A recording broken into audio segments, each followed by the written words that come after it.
It's morning in Los Angeles and it's morning in America. I am your host, Casey Phoenix, and this is my morning political thought. All right. Um, I don't want to be a conspiracy theorist. I really, really don't. I don't want to go down that road. But before I go any further, thepurpleelephantshow.com main podcasting platform, The Purple Elephant Show on Parler, the free speech platform, The Purple Elephant Show on Instagram. Also, The Purple Elephant Show episodes are being uploaded to IGTV. And if you're watching this on BitChute, my favorite platform, YouTube or Daily Motion, don't forget to hit the subscribe button followed by the notification bell for YouTube. That will let you know when I upload new videos. Okay, as for this situation, Rudy Giuliani, as you know what the situation is. I know some Democrats have gotten it, but it's been very few. And it's just odd to me. I don't know if any of you guys remember that that's the whole thing. And that's the thing too. So many people have gotten it and recovered. It's just like, it makes headlines like, oh, such and such has it. And then it dies out, just like Kayleigh McEnany had it. And then it dies out because they recover and they're fine. But I don't know if you guys remember, back before the first presidential debate, Rudy Giuliani and Chris Christie were prepping President Trump for the debate. Chris Christie ended up catching it. Also, Kellyanne Conway did as well. Rudy Giuliani was locked in a room with Chris Christie and the president. And also he sat next to Chris Christie during it was during the press briefing for that one moment that the president came out. I forgot what day it was on because all the stuff meshes together, especially with this administration. But he was out there with Chris Christie, and Rudy Giuliani didn't catch it. He didn't catch it then. And also, I believe he mentioned that he was taking HCQ as well at the time. Now, did he stop taking HCQ? I don't know. I don't know what the deal is on that.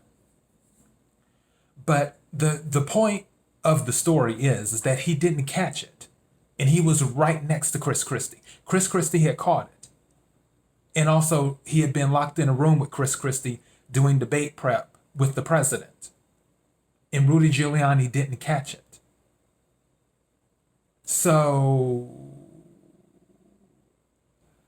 now, and I understand that he's been going back and forth, going from this state to that state all over. It's possible because even though it isn't as deadly as some would like to think, it's only deadly to people who are in high risk categories. But even though it's not as deadly, it's very, very, very, very contagious. So, but again, when Chris Christie had it and all these other people were catching it around the White House and Rudy Giuliani was there, he didn't catch it.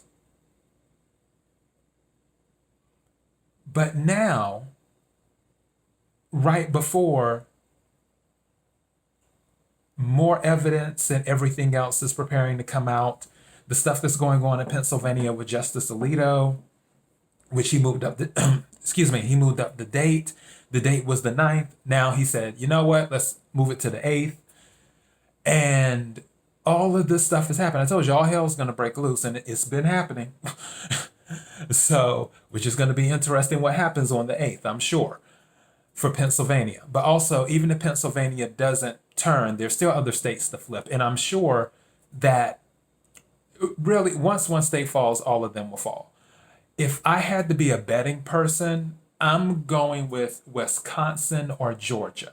I'm not pinning hopes on Pennsylvania. Pennsylvania is good because there's a lot of electoral votes there. But I'm going with Wisconsin or Georgia to fall first, is what I'm going with. And this isn't premonition or anything like that. It's just, I'm just looking at the field right now of all the states. You know, Wisconsin, Michigan, Arizona, Nevada, Pennsylvania, Georgia. So 6 states. And I'm looking at Wisconsin and Georgia the closest, even though the legal case for Pennsylvania seems to be the strongest constitutionally. But it's just weird that Rudy Giuliani now has it. And it seems to be fun because he was tweeting yesterday. He was tweeting, retweeting, and doing all types of other stuff yesterday. So, and also back not too long ago, I believe Dr. Ben Carson had got it too. And during that time period, President Trump signed off on the use of Regeneron, which Regeneron was what President Trump used when he was in the hospital. So now that that has been signed off on, I think if Rudy's condition were to worsen, then that may be an option on the table. But Rudy seems to be a tough old bird, just like the president, because I mean, even before this situation, he was going all over, and I could see he was tired, but he was thugging it out.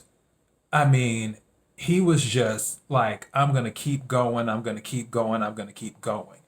And I would watch him during these hearings, whether it was in Arizona or Michigan or what have you. And I'm just like, this man is being run all over the place. And he was just going with it. He was going with it. So Rudy Giuliani is tough, like old school Italian tough. So if something were to go south, I would be very shocked. Almost like when someone had sent me, it was someone who did not like the president. They sent me a message and they're like, well, when the president was sick, they're like, well, I do hope the president feels better because I'm not wishing bad on the president. And I'm like, I'm not picking up any bad vibes about the president, it going south. I mean, not with him, because President Trump is tough. I'm not picking up those vibes. So, and the same thing with Rudy, I'm not picking up those vibes. So if something did go south with Rudy, I would be shocked. But it's just interesting to me that right before we're in the home stretch here, so to speak, right before, because he was doing all this running around before. And also he was at the White House when all of these cases happened before, including Chris Christie, who he sat next to, who he was locked in a room with, and everything else. But now that we're in the home stretch, this happens. And I don't want to be a conspiracy theorist. I don't want to be that person. It's weird to me. Maybe I'm the only one. I doubt I'm the only one who's observing out of millions and millions of people. I can't be the only one who's like, yeah, this is kind of weird. So yeah, that's where I'm at on Rudy. As for the rally, some people were saying that the rally was more of a farewell. I didn't get that.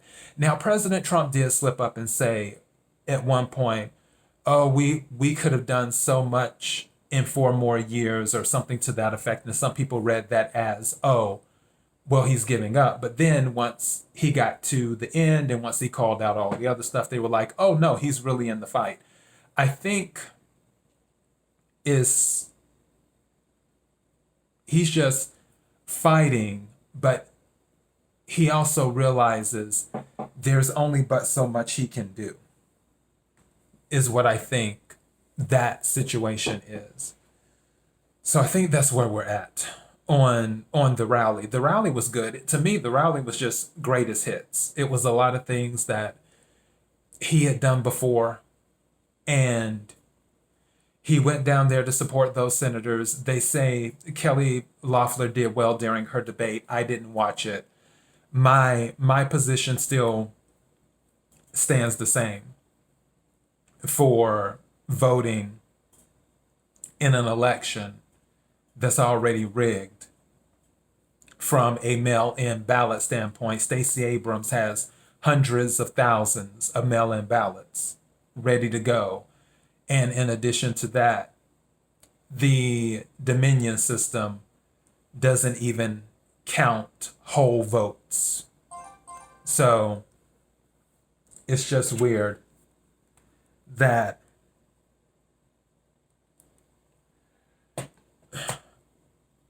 that issue hasn't been addressed. It's like, let's address the voting issues and then let's vote, instead of saying, oh, well, let's roll the dice and vote on a voting system that we know has been compromised against people who we know cheat.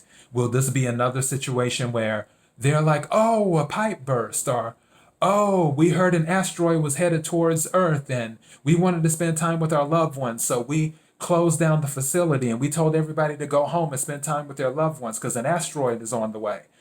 And then people are still staying behind to count and do this and do that. So I'm not that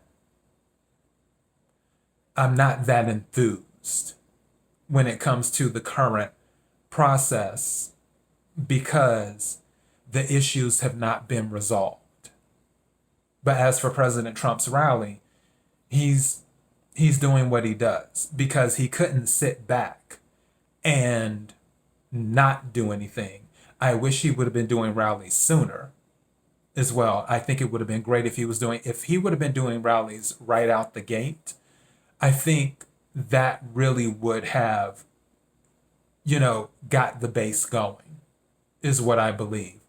And when he does come out to do a rally, technically it isn't for him, it's more for the senators. So, yeah, it was fun to watch. For sure, his rallies are always good. President Trump's rallies are always good. But it would have been nice if he'd done them earlier. And as for the voting situation, it would be nice if they addressed that before an election happens with the senators. And the only way to address the voting situation is to rectify the situation that happened with President Trump in Georgia, because everybody knows President Trump won Georgia. So that's just kind of how I'm looking at it. But yeah, as for Rudy, I think Rudy will be okay. I think that, the show must go on is what will happen. So yeah, I'm just a little bit low energy. I'm still in the process of waking up and getting my wits about me this morning because, yeah, I woke up at 5 something and I'm processing information. So yeah, but Pennsylvania does look hopeful because Justice Alito knows what's up with Pennsylvania. He knows what's up with Pennsylvania. And that's why he changed that date too. He knows that something shady happened in Pennsylvania. Because to my understanding, I think he's from that area, if I'm not mistaken.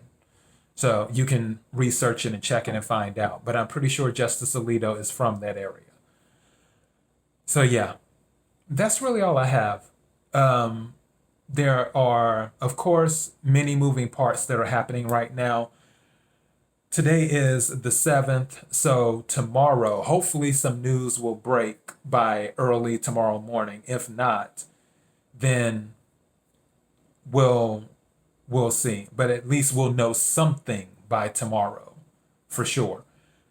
So it'll be interesting. Like I said, all hell's been breaking loose, and it'll continue to break loose this week. So strap up. That's what's going to happen and has been happening. And oh yeah, by the way, the people in the tape, the Georgia tape, I was about to go, I almost forgot that. The people in the Georgia tape, Ruby, I believe her name was, she was about to do an interview with a reporter, and now she's lawyered up. So now that she's lawyered up, yeah, for those who were looking to explain away what happened in that videotape after they told everyone a pipe burst, but we know a pipe didn't burst.